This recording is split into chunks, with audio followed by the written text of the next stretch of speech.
وہ کون سی جگہ ہے جہاں اللہ موجود نہیں؟ کیا آپ جانتے ہیں حضرت علی رضی اللہ تعالیٰ عنہ سے پوچھا گیا اب تک کا سب سے مشکل سوال۔ یہودیوں نے حضرت علی رضی اللہ تعالیٰ عنہ سے پوچھا کہ اے علی بتائیں وہ کون سی جگہ ہے جہاں خدا نہیں ہے۔ بسم اللہ الرحمن الرحیم۔ ناظرین کرام السلام علیکم ورحمۃ اللہ تعالی وبرکاتہ۔ اللہ رب العزت نے حضرت علی رضی اللہ تعالیٰ عنہ کو عقل و خرد کی اس قدر اعلیٰ صلاحیتوں سے نوازا تھا کہ جو مسائل دوسرے حضرات کے نزدیک پیچیدہ اور غیر حل شدہ سمجھے جاتے تھے انہیں وہ بڑی آسانی سے حل کر دیا کرتے تھے۔ اکابر صحابہ کرام رضوان اللہ علیہم اجمعین ایسے اوقات سے پناہ مانگتے تھے کہ جب کوئی مشکل مسئلہ پیش آ جائے اور اس کے حل کے لیے حضرت علی رضی اللہ تعالیٰ عنہ موجود نہ ہو۔ ایک دفعہ یہودیوں کی ایک جماعت حضرت علی رضی اللہ تعالیٰ عنہ کے پاس آئی اور وہ حضرت علی کرم اللہ وجہ الکریم کے علم اور دانائی کے مقام سے واقف تھے، لیکن پھر بھی وہ نادان یہ سوچ کر آئے تھے کہ اگر کسی طریقے سے وہ حضرت علی رضی اللہ تعالیٰ عنہ کو علمی بنیاد پر شکست دے دیں تو اس سے مسلمانوں کو شرمندگی ہوگی اور ہر طرف ہمارا ڈنکا بجنے لگے گا۔ اس یہودی جماعت نے یہ بھی منصوبہ بنایا تھا کہ ہم نہ صرف آپ سے سوال کریں گے بلکہ آپ سے سوال آپ کی کتاب قرآن مجید سے نہیں بلکہ اپنی کتاب یعنی توریت سے کریں گے۔ اس جماعت نے من ہی من یہ سوچ لیا تھا کہ اگر حضرت علی رضی اللہ تعالیٰ عنہ ہماری شرائط کے مطابق توریت سے جواب دینے پر راضی بھی ہو جاتے ہیں تو یہی ہماری جیت ہوگی۔ لیکن کیسے؟ ناظرین کرام، یہودیوں کی اس جماعت کا ماننا کچھ یوں تھا کہ حضرت علی رضی اللہ تعالیٰ عنہ بہرحال حضرت محمد صلی اللہ علیہ وسلم کے ماننے والے ہیں اور حضرت محمد صلی اللہ علیہ وسلم پر قرآن مجید نازل ہوا تو یہ بات ممکن نہیں کہ حضرت علی رضی اللہ تعالیٰ عنہ کسی صورت توریت کے سوالوں کے جواب توریت سے ہی دے سکیں۔ ناظرین، یہودیوں کی اس جماعت کا سربراہ جس کا نام راس الجالوت تھا، اس کی زیر قیادت یہ جماعت حضرت علی رضی اللہ تعالیٰ عنہ کے پاس آئی تھی۔ تو اس جماعت کا سربراہ جس کا نام راس الجالوت تھا وہ حضرت علی رضی اللہ تعالیٰ عنہ سے کہنے لگا اے علی ہم لوگوں نے آپ کے علم کا بہت چرچا سنا ہے۔ تو حضرت علی کرم اللہ وجہ الکریم نے مسکرا کر بولے تو کیا اس بات کی تصدیق کرنے آئے ہو؟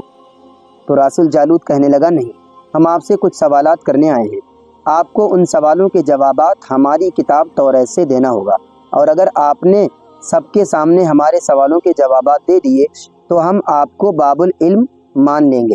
حضرت علی کرم اللہ وجہ الکریم نے مسکرا کر جواب دیا میں فی الحال اس بات سے بالکل غافل ہوں کہ تم لوگ کیا سوالات کرو گے اور تم لوگ کیا سوچ کر آئے ہو۔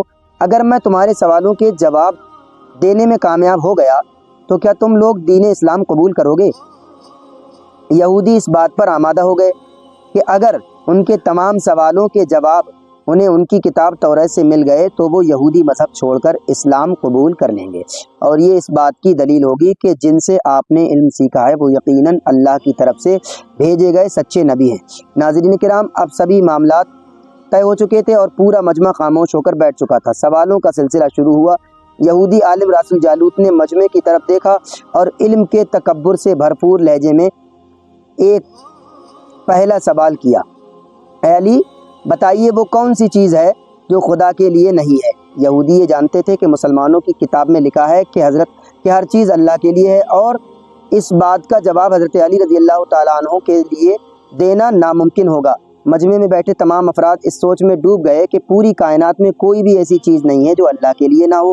تب حضرت علی کرم اللہ وجہ الکریم نے بغیر کسی توقف کے فرمایا کہ تم جاننا چاہتے ہو کہ وہ کون سی چیز ہے جو اللہ کے لیے نہیں ہے؟ تو اس کا جواب شرک ہے۔ اللہ رب العزت ہر قسم کے شرک سے پاک ہے۔ تمام مجمع جو بیٹھا سن رہا تھا بے ساختہ واہ واہ کہہ اٹھا۔ ناظرین کرام، اب راس الجالوت نے دوسرا سوال کیا اے علی یہ بتائیے وہ کون سی جگہ ہے جہاں اللہ موجود نہیں؟ حضرت علی رضی اللہ تعالیٰ عنہ نے اس کو فوراً جواب دیا کہ اللہ رب العزت ہر جگہ موجود ہے۔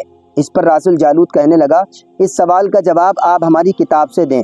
حضرت علی رضی اللہ تعالیٰ عنہ نے ارشاد فرمایا کہ کیا تمہاری کتاب میں یہ نہیں لکھا ہے کہ حضرت موسیٰ علیہ السلام کے پاس ایک فرشتہ آیا اور حضرت موسیٰ علیہ السلام نے اس سے پوچھا کہ تم کہاں سے آئے ہو؟